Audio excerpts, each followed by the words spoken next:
Bonjour à tous et à toutes, bienvenue pour ce qui constituera la dernière séance de notre séquence 5 consacrée aux campagnes dans l'Occident médiéval. Et oui, il faut bien une fin à tout, et c'est donc la fin de la séquence qui s'annonce. Au cours de cette ultime séance, nous allons nous intéresser aux limites à la domination du seigneur. En effet, lors de la séance précédente, qui était le grand F, je vous le rappelle à tous, cette séance est disponible en particulier sur votre chaîne YouTube préférée. Nous avons vu que le seigneur était un maître quasiment sans partage, c'est-à-dire sans limite véritable dans sa seigneurie. Une sorte de petit roi à l'intérieur de son propre territoire. Alors évidemment, ça n'est pas entièrement faux, sinon je ne vous aurais pas fait subir une séance sur ce sujet. Globalement, c'est vrai. Néanmoins, le Seigneur rencontre des limites, ou, si vous préférez, des obstacles à ces limites, qui font que le Seigneur n'est pas le petit roi en son royaume, contrairement à ce qu'on pourrait croire, et nous allons essayer d'identifier justement les obstacles et les limites au pouvoir du Seigneur sur sa terre. Donc, grand G, les limites à la domination du Seigneur, et la problématique de notre séance est ainsi formulée. Je parlais d'obstacles au pouvoir du Seigneur, on peut aussi les appeler les contre-pouvoirs. Quels sont les différents contre-pouvoirs à la domination du Seigneur sur ses terres? Pour commencer, le premier des contre-pouvoirs, qui n'est pas forcément le plus connu, le plus spectaculaire, qui n'est pas forcément présent non plus partout, c'est ce que l'on va appeler les communautés villageoises. Alors, les communautés villageoises, de quoi s'agit-il? Eh bien, on va s'en faire une petite idée avec le document présenté par cette diapositive qui nous présente l'extrait du règlement d'une communauté de paysans. Alors, les chefs de la communauté villageoise, élus par les habitants, défendent les droits des paysans auprès du seigneur et ils répartissent entre tous les vilains, c'est-à-dire les paysans libres, l'impôt dû au seigneur. Et ils s'expriment ici à travers un document d'origine italienne, mais ça n'est pas très grave, puisque de toute façon notre sujet ne porte pas exclusivement sur le royaume de France, il porte sur l'Occident médiéval, donc l'Italie jusqu'à preuve du contraire fait bien partie de notre sujet, et c'est un document de la fin du XIIIe siècle, donc on est également pile dans notre époque. Alors l'extrait est formulé ainsi. Nous ordonnons, nous sont donc les chefs de la communauté villageoise, nous ordonnons que tout chef de famille sera tenu de faire aménager un jardin de poireaux et une plate-bande de ciboules, 400 petits oignons et 50 têtes d'ail. Il est tenu à cela par le serment fait à la commune.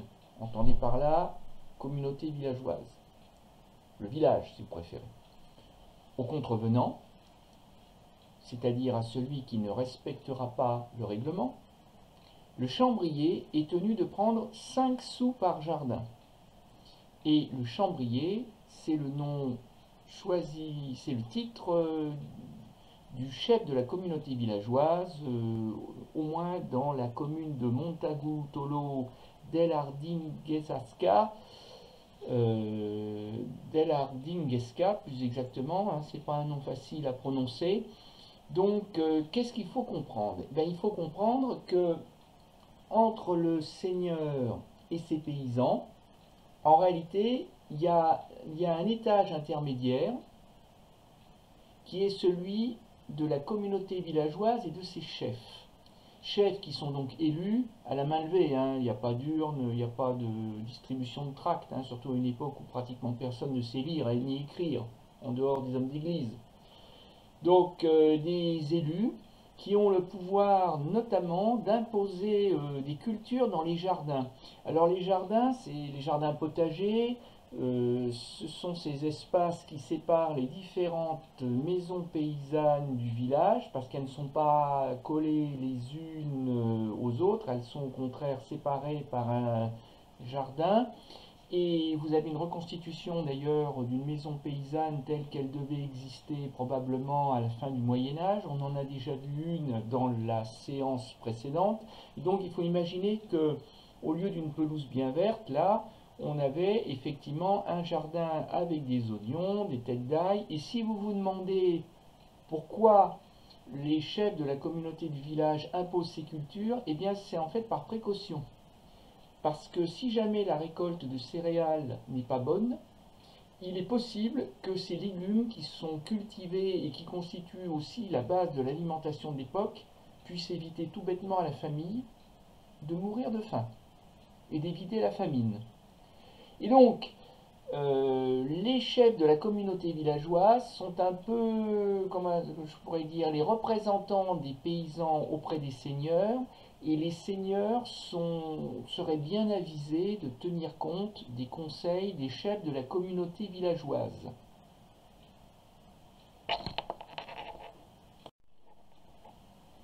Tout simplement parce que quand les seigneurs n'en font qu'à leur tête, et après tout, il est possible de n'en faire qu'à sa tête quand on a un seigneur, puisqu'on a vraiment beaucoup de pouvoir, eh bien, si on se fâche avec ces paysans, et en particulier avec les chefs des communautés villageoises, eh bien, on peut arriver très vite à des situations assez dramatiques, sanglantes, celles qu'on appelle les jacqueries.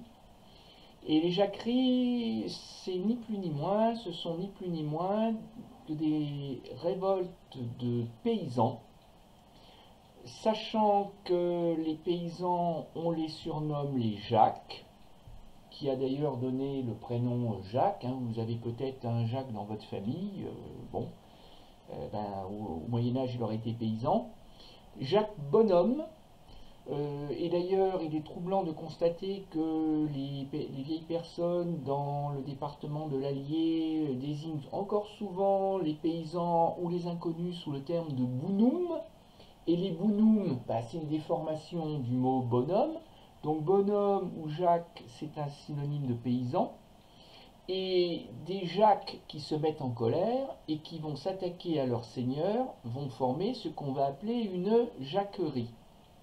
Et alors les jacqueries, c'est spectaculaire, c'est assez rare, mais c'est spectaculaire, et ça montre bien que le seigneur a trop tiré sur la corde, parce que en poussant les paysans au désespoir, eh bien il provoque tout simplement leur révolte. Et comment pousser les paysans au désespoir? Eh bien c'est très simple. Il suffit de se montrer particulièrement exigeant lors des mauvaises années.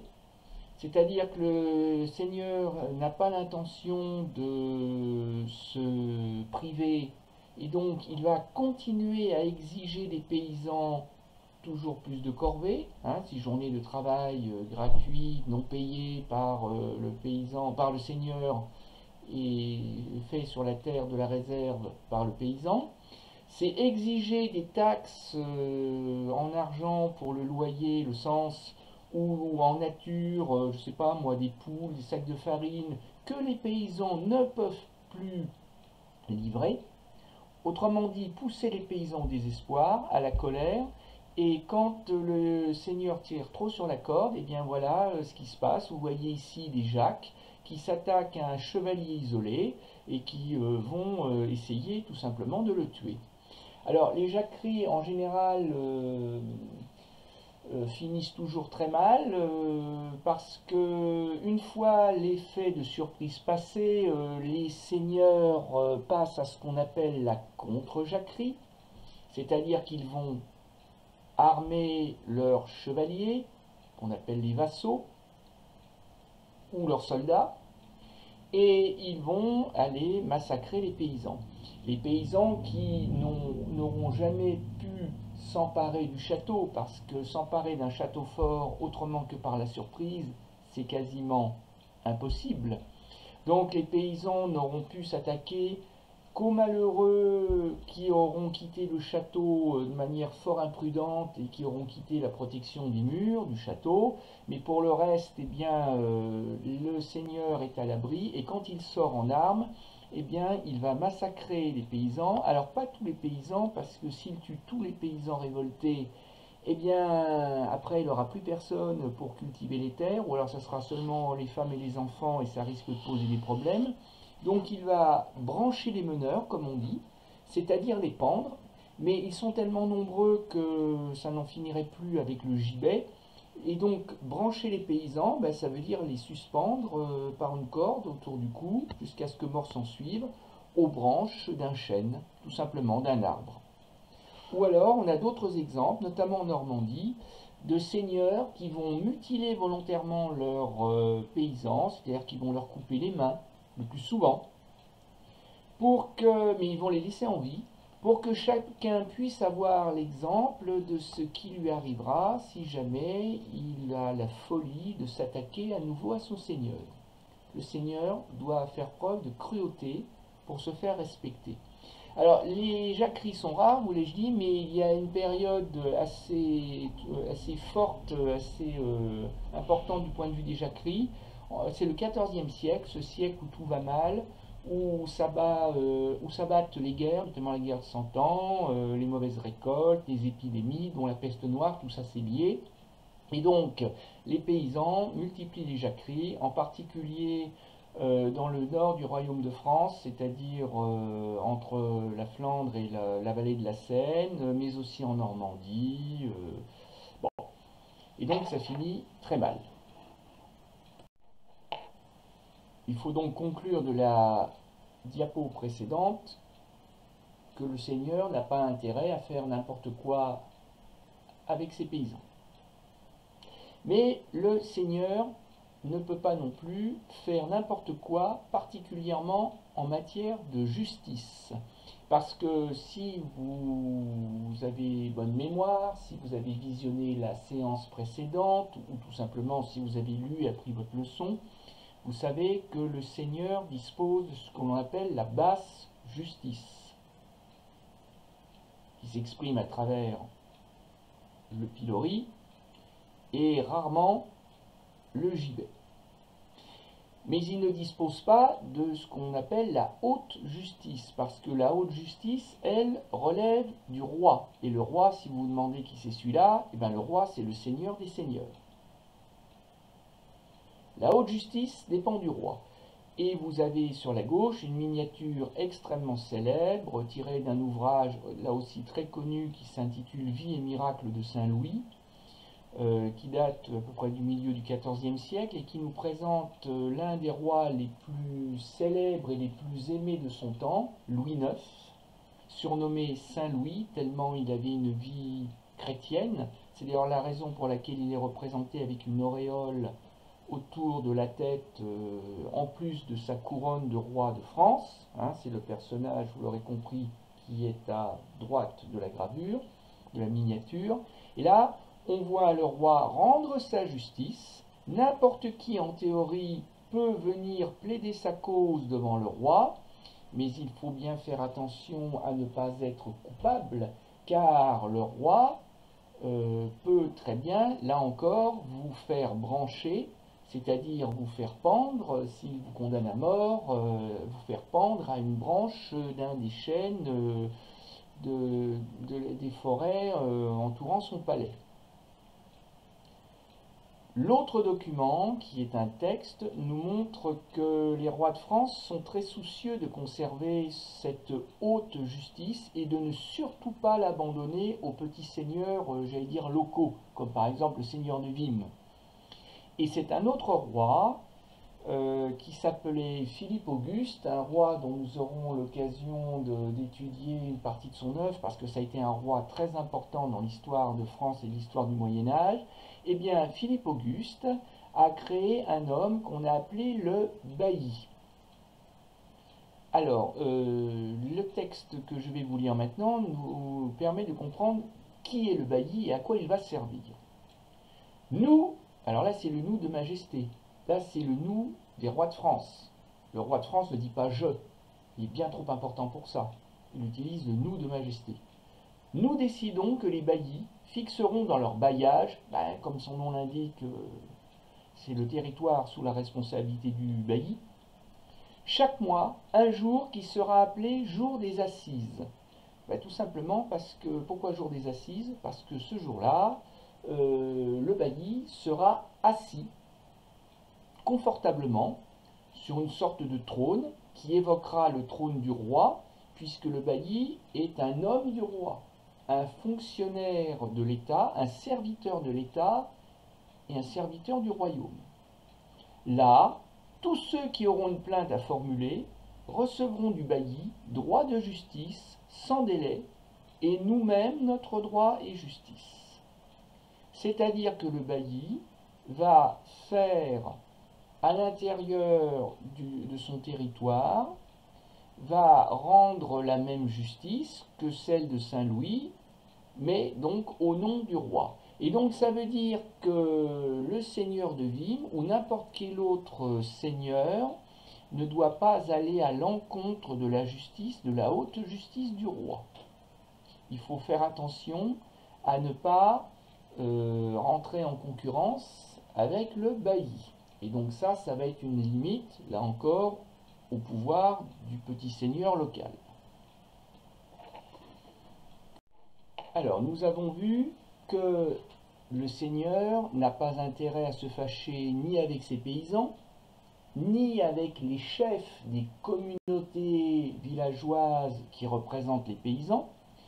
On a vu à l'instant que le seigneur a tout intérêt à ne pas se heurter de front avec le bailli ou carrément directement avec le roi, qui est le seigneur des seigneurs, une fois de plus, je le rappelle. Donc ça fait déjà un certain nombre d'obstacles à l'autorité du seigneur. Mais il en reste un dernier, et c'est pas le moindre, puisque c'est probablement même le plus embêtant, c'est l'Église. L'Église chrétienne, l'Église catholique, l'Église avec un grand E, un E majuscule, et vous allez voir que l'Église chrétienne va tenter d'imposer sa loi, la loi de Dieu, au Seigneur. De toute façon, c'est normal. L'Église tente déjà d'imposer sa loi au roi, donc elle va tenter de l'imposer encore plus facilement au petit seigneur local, comme le seigneur de Vimy. Alors, pour nous en rendre compte, un premier document. Alors ça, c'est un texte également très célèbre, hein. Vous voyez que je vous gâte, hein, je ne vous propose que des documents célèbres, intitulé « Le serment de la paix de Dieu ». Afin de mettre fin aux guerres privées entre seigneurs, l'évêque de Verdun, sur le Doubs, impose aux chevaliers de son diocèse ce serment. Alors là, ça fait déjà plusieurs mots à expliquer. Les guerres privées, je vous le rappelle, c'est les guerres que se font des chevaliers ou des seigneurs entre eux. Pour un oui, pour un non, parce qu'un seigneur a dit du mal d'un autre, parce qu'un seigneur a attaqué les paysans d'un autre, parce qu'un seigneur a volé la femme d'un autre, peu importe. Parfois même, juste pour le plaisir de se battre, il n'y a même pas forcément de raison. Et ça, c'est un vrai problème. Je vous rappelle d'ailleurs que lors de l'appel à la croisade du pape Urbain II en 1096, eh bien Urbain II, un des objectifs, c'était pas uniquement du pape, c'était pas uniquement d'aller libérer Jérusalem et le tombeau du Christ, hein, de chasser les musulmans de Jérusalem, c'était aussi de mettre fin aux guerres privées en Europe. Parce que quand les seigneurs se battent, les populations civiles qui sont au milieu de la bataille en souffrent terriblement. Bon, ça c'est les guerres privées. L'évêque, c'est le chef d'une église à l'intérieur d'un territoire qu'on appelle le diocèse. Pour faire simple, le diocèse aujourd'hui, ça correspond à un département, le diocèse de l'Allier, et le préfet religieux du département religieux de l'Allier, eh bien c'est l'évêque. L'évêque de Moulins, qui est le chef du diocèse de l'Allier.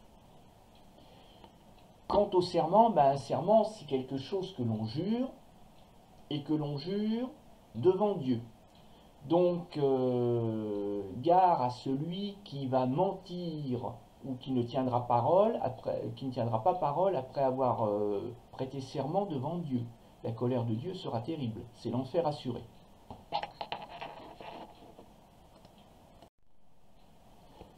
Maintenant que j'ai un peu expliqué le vocabulaire associé à ce serment de la paix de Dieu, eh bien, il est temps d'en étudier le contenu.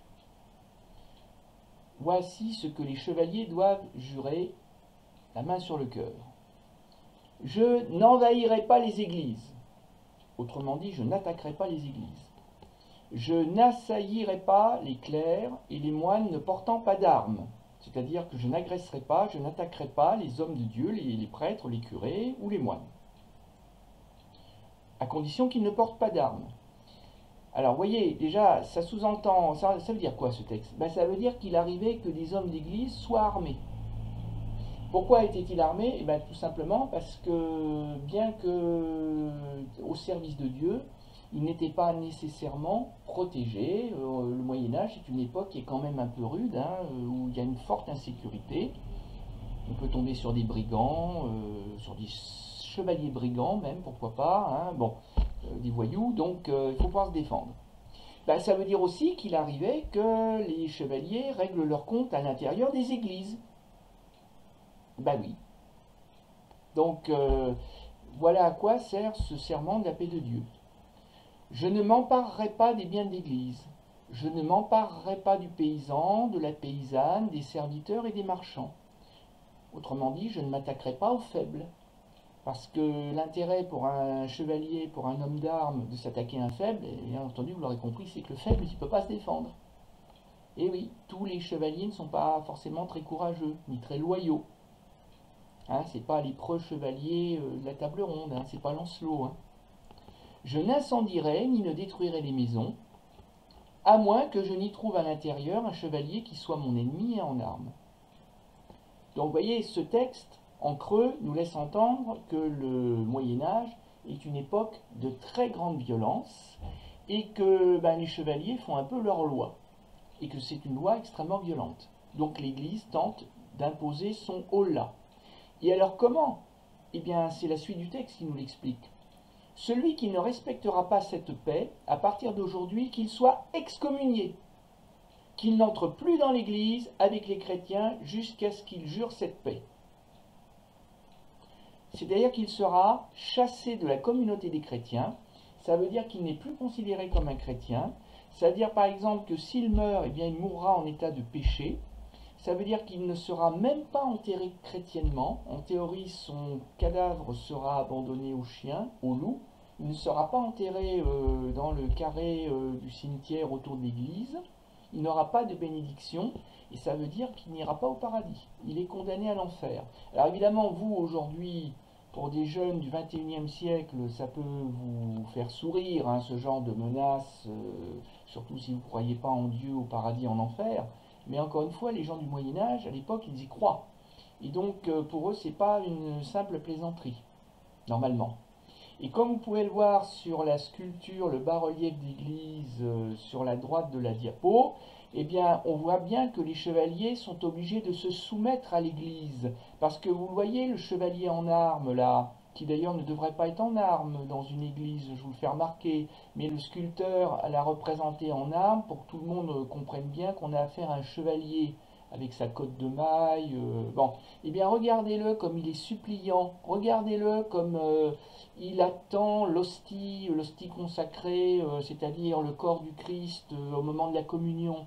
Parce que si le prêtre qui est à gauche ne veut pas donner la communion au chevalier, ben le chevalier, il repartira le bec dans l'eau. L'Église a ce pouvoir moral, spirituel, et elle compte bien s'en servir pour mettre au pas et les chevaliers et les chefs des chevaliers, c'est-à-dire les seigneurs. Et quand je vous dis que l'Église tente de d'imposer sa loi, de mettre au pas les seigneurs et d'imposer sa loi aux seigneurs, le meilleur exemple, c'est encore ce qu'on appelle le droit d'asile au Moyen-Âge. Alors ce droit d'asile, eh bien, vous allez voir, il est assez simple à comprendre, hein, on ne s'en plaindra pas. Et peut-être vous souvenez-vous qu'en début de séquence, nous avons visité une église. Et oui, comme je savais que j'allais vous reparler de l'église, c'était déjà une première manière de rentrer dans le sujet. Nous avions visité l'église romane de Saint-Nectaire et j'avais parlé à ce moment-là des chapiteaux historiés du chœur je vous avais dit qu'ils étaient absolument magnifiques. Alors il y en a un qui est très connu, hein, et qui évoque le droit d'asile. Il est ici à gauche sur la diapo. Et que voit-on? Eh ben, on voit une drôle de scène. On voit sur ce couronnement de piliers, là, puisque c'est un chapiteau d'église, eh ben, on aperçoit un homme, un fugitif, qui s'apprête à être capturé. Donc le fugitif, il est en 1, il s'apprête à être capturé par un homme en armes, on peut dire le gendarme, ben oui, comme aujourd'hui, le gendarme, sauf qu'à l'époque on l'écrivait en 2 mots. Le gendarme qui attrape le fugitif par la tignasse, hein, par les cheveux, mais malheureusement pour le gendarme, le fugitif a eu le temps de s'accrocher à un pilier d'église. Et alors vous voyez qu'on a une composition en abîme ou en miroir, je vous en avais parlé je crois une autre fois en parlant de la vache qui rit et de ses boucles d'oreilles. On voit un pilier dans le pilier et on voit un chapiteau dans le chapiteau. Et le fugitif qui s'accroche au pilier, en réalité ça veut dire qu'il est rentré dans une église, église avec un E minuscule, le bâtiment. Et aussitôt, alors c'est pas à prendre au pied de la lettre évidemment, mais aussitôt un ange armé d'une épée vient prendre le poignet du fugitif, pas pour l'attaquer, pas pour aider le gendarme à s'emparer du fugitif, au contraire, il vient apporter sa protection au fugitif et empêcher le gendarme de s'emparer de lui. C'est-à-dire que par le droit d'asile, l'Église accorde sa protection aux fugitifs contre la justice du Seigneur ou du roi, carrément. Pourquoi? Eh bien parce que l'Église, avec un E minuscule, c'est la maison de Dieu. Et que depuis le IVe siècle, oui, vous avez un des pères fondateurs de l'Église qui s'appelait Saint Augustin, qui a codifié ce que l'on appelle donc le droit d'asile, qui prévoit que tout fugitif, tout hors la loi, peut se réfugier, alors pas ad vitam aeternam, pas éternellement, mais pour une période de 40 jours, il peut trouver refuge à l'intérieur d'une église pour réfléchir, pour méditer sur ce qu'on lui reproche, ce que la justice des hommes lui reproche, pour se mettre en règle avec Dieu, pour prier, pour demander pardon à Dieu, avec l'aide du prêtre de l'église d'ailleurs. Donc c'est un délai de 40 jours, c'est un sursis de 40 jours qui est offert aux fugitifs, qui peut être mis à profit d'ailleurs accessoirement par les amis du fugitif pour prouver son innocence auprès de la justice du Seigneur, hein, après tout ça peut arriver aussi. Et pendant ces 40 jours, les gendarmes, les hommes du Seigneur, peuvent attendre le prisonnier, enfin le fugitif, en dehors de l'église, mais ils ne peuvent pas aller le chercher à l'intérieur de l'église. Par contre, le fugitif n'a pas intérêt à mettre un pied hors de l'église, parce que s'il quitte l'église pendant ce délai de 40 jours, le droit d'asile ne tient plus. Et passé les 40 jours, eh bien, le fugitif doit quitter l'église, et s'il ne le fait pas, eh bien, les hommes du Seigneur pourront alors dans ce cas-là venir le chercher. Alors ce droit d'asile, il est très connu dans la littérature française, même la littérature mondiale, à travers le roman de Victor Hugo, Notre-Dame de Paris, avec le fameux Quasimodo, le sonneur bossu, le sonneur de cloche de Notre-Dame, qui tombe amoureux de la belle Esmeralda, la magicienne, celle qui fait faire des tours à sa chèvre, la belle Esmeralda qui est condamnée à mourir pour sorcellerie, et que Quasimodo enlève au moment où elle va être exécutée, et il se réfugie à l'intérieur de Notre-Dame en hurlant « Asile! Asile! Asile !» par 3 fois. Et peut-être avez-vous vu le dessin animé de Walt Disney, dont j'ai mis une petite image en bas à droite de la gravure. Et ça, le droit d'asile, eh bien, ça empoisonne les seigneurs parce qu'ils ne peuvent pas s'opposer au droit d'asile. Parce que s'opposer au droit d'asile, c'est s'opposer à l'Église. Et s'opposer à l'Église, c'est s'opposer à Dieu. Et ça, au Moyen-Âge, c'est juste impossible. Alors, si vous vous demandez si le droit d'asile existe toujours aujourd'hui, ben je vous réponds oui, il existe toujours. Effectivement, bon, il n'est peut-être pas tout à fait autant codifié qu'au Moyen-Âge, mais il existe toujours et vous avez souvent des sans-abri, des migrants clandestins qui se réfugient dans les églises chrétiennes, quand bien même ils ne sont pas chrétiens, c'est pas très grave, et ils invoquent le droit d'asile. Alors, on a vu une nouvelle fois plein de choses. J'espère ne pas vous avoir ennuyé. J'espère qu'elles vous auront intéressé. Et avant de se quitter et de découvrir éventuellement notre leçon, eh bien écoutez, il est temps de découvrir l'exercice du jour qui va nous permettre d'identifier les contre-pouvoirs à la domination du Seigneur sur ces terres. Alors en fait, il y en a trois.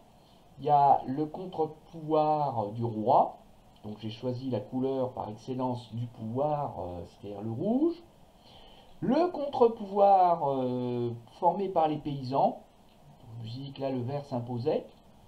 Le contre-pouvoir de l'Église avec le jaune, puisque le jaune est avec le blanc la couleur officielle de l'Église catholique. Si vous ne me croyez pas, allez chercher la couleur du drapeau du Vatican. Et vous verrez que le Vatican a comme drapeau un drapeau jaune et blanc. C'est la couleur de l'Église catholique.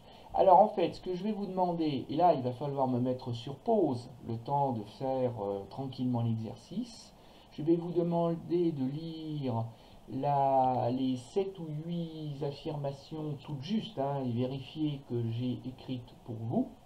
Et il faudra m'identifier de quel contre-pouvoir il s'agit, et donc il faudra mettre soit du rouge, soit du vert, soit du jaune.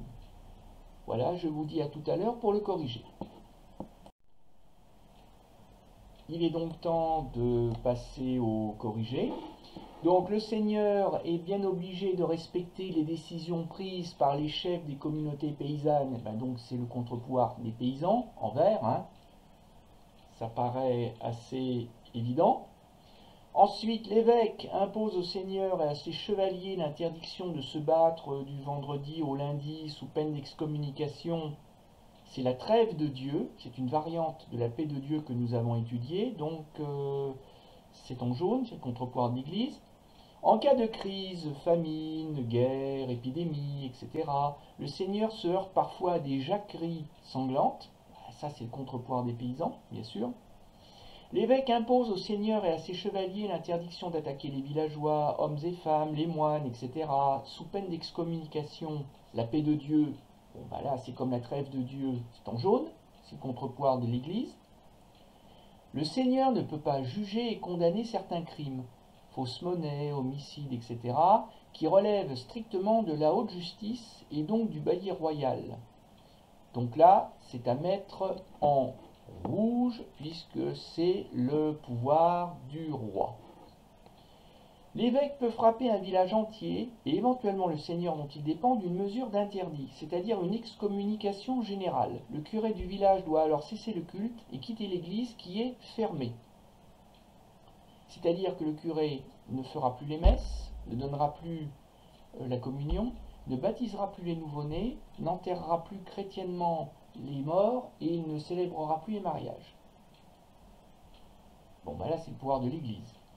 Le seigneur dépend du roi, auquel il doit obéir, notamment lorsque ce dernier use de son droit de ban.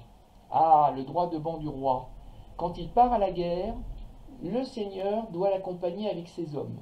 C'est-à-dire qu'au Moyen-Âge, au début du Moyen-Âge tout au moins, les rois n'ont pas d'armée professionnelle. Les armées royales, qu'on appelle l'ost, L''OST, sont fermées par les seigneurs et leurs propres chevaliers qui doivent se mettre au service du roi. Donc ça aussi, c'est quand même un sacré contre-pouvoir à l'autorité du seigneur, qui ne peut pas faire ce qu'il veut. Et qui en théorie ne peut pas dire à son roi, j'adorerais venir à la guerre avec toi, mais je peux pas, j'ai piscine. Et enfin, les hors-la-loi réfugiés à l'intérieur d'une église et qui bénéficient du droit d'asile échappent à l'arrestation par les hommes du Seigneur pendant une période de 40 jours, le droit d'asile, ça c'est le contre-pouvoir de l'église. Donc vous voyez bien que le Seigneur il ne fait pas tout ce qu'il veut. Au passage, nous avons vu ou revu, révisé deux des repères clés de notre frise chronologique, de la séquence des campagnes au Moyen-Âge, à savoir le XIVe siècle, avec la guerre de Cent Ans, la Grande Famine, la peste noire de 1348, et puis une année clé en particulier, l'année 1358, celle de la Grande Jacquerie, ces révoltes paysannes qui éclatent en Île-de-France, en Picardie, en Normandie, c'est-à-dire au nord de la Seine, la vallée du fleuve de la Seine. Voilà, en ce qui me concerne, j'ai fini mon travail. Il ne vous reste plus maintenant une nouvelle fois qu'à lire, à comprendre, à mémoriser, bref, à apprendre votre leçon, qui reprend à peu près, je l'espère, tout ce que nous avons vu et qui comporte, je vous le ferai remarquer, pas mal de mots-clés que j'ai mis en gras et qui vous laissent à comprendre qu'en histoire, comme dans des langues étrangères ou comme dans n'importe quelle autre matière, notamment les sciences, là, il y a un vocabulaire, il y a des mots-clés dont il faut bien connaître le sens. Ça fait partie véritablement de la leçon. Je vous remercie, je vous souhaite un bon apprentissage et je vous dis à bientôt et sans doute d'ailleurs pour de la géographie.